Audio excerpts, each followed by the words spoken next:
You are currently paying $4.50 a gallon to fill up your tank. And before you blame the president, oil companies, anyone that's trending on social media, let me show you what exactly is going on.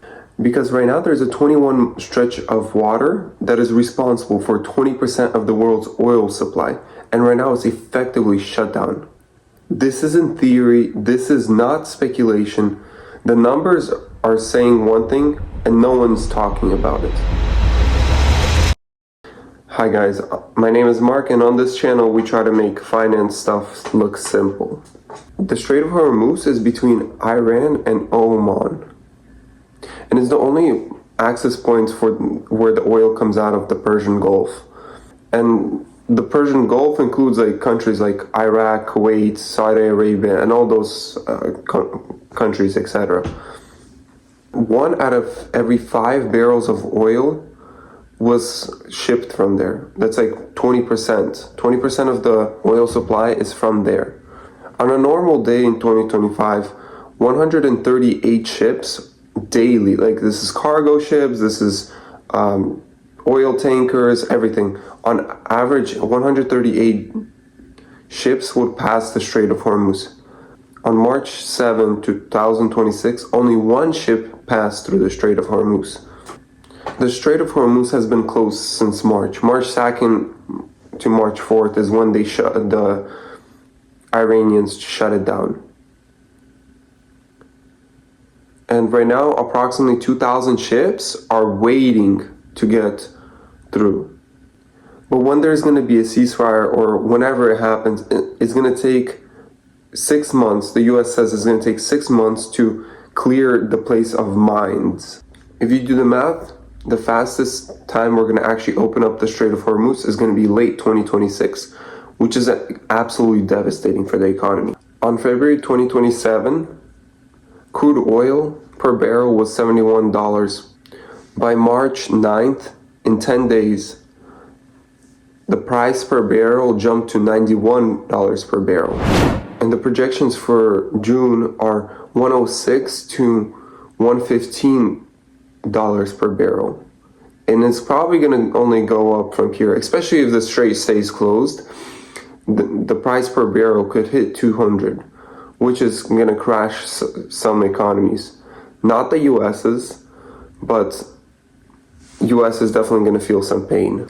But this price is usually whatever. If you go on Google and you write, what's the price per barrel of oil? It's going to show you one price. But the actual price per barrel is more because people are currently paying a premium to get that oil. So if it's 105 on Google, it's probably going to cost you 115 to buy it in reality. And if we look at the statistics, we're up 43% up in gasoline prices. So a year ago, it was like $3.14 that we paid. Right now it's $4.50. So we're up 43%. But different countries are paying way more. Let's read off here. Germany is paying like $8.06 per gallon. Netherlands is paying $9 per gallon. France is paying $7 per gallon. So the US is still like chilling, but every other country is doing horrible compared to the US. Europe is getting absolutely crushed by this because they're more dependent on the Middle East than the US is. And so is Japan, China. All these countries that are really dependent on the Middle East for their oil are really getting crushed and getting absolutely destroyed. Meanwhile, Baker Hughes says that nearly 80% of executives and CEOs of oil companies don't expect the Strait of Hormuz to be even open by August. So all this time is going to be closed, which is absolutely bad for the economy. Because Q2 projections show that we're losing 8.5 million barrels of oil a day. A day we're losing that amount. Because countries have to go back to their reserves and pull from their reserves, which is not good. The bottom line is that 2,000 ships are trying to pass through the Strait of Hormuz, or even more potentially, that are just waiting to pass, but they can't. And if we go back to 1990, when this war in Iraq happened, or whatever happened there, 6% of the supply of oil went offline. and the price per barrel went from 17 to $26 a barrel. Gas prices went up from like $1.06 to $1.15, which isn't that much, but what is currently happening is a lot worse. We took off 20% of the oil supply, and back then we basically went into a recession, and it was only 6% of the supply. Right now there's 20% of the supply is just absolutely gone. All you have to know is that definitely not good.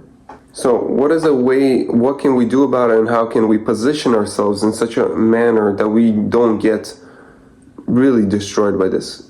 I mean, you're most likely everyone in the world is going to get affected by this.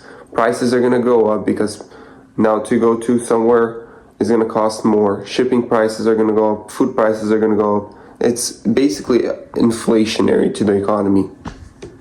So what's your best move? Your best move is obviously to continue investing into now probably diversifying, if you would like, diversifying into assets like gold, or diversifying into companies such as ET Energy or something like that's going to be benefiting from all of this. But probably the best option is just to continue investing and forget about this like it never happened, even though it's probably going to affect you. And don't be surprised if you're going to see like $6 a gallon.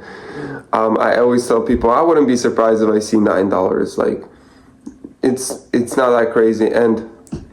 And if you would like to know how it affects your investments or cost of living, or what sectors actually benefit from all of this, please subscribe, because the next video we're going to look how to position yourself for the next move. And hit the like button, and in the comments state how much you're actually paying per gallon, because it would be pretty interesting to see. But yeah, guys, for now,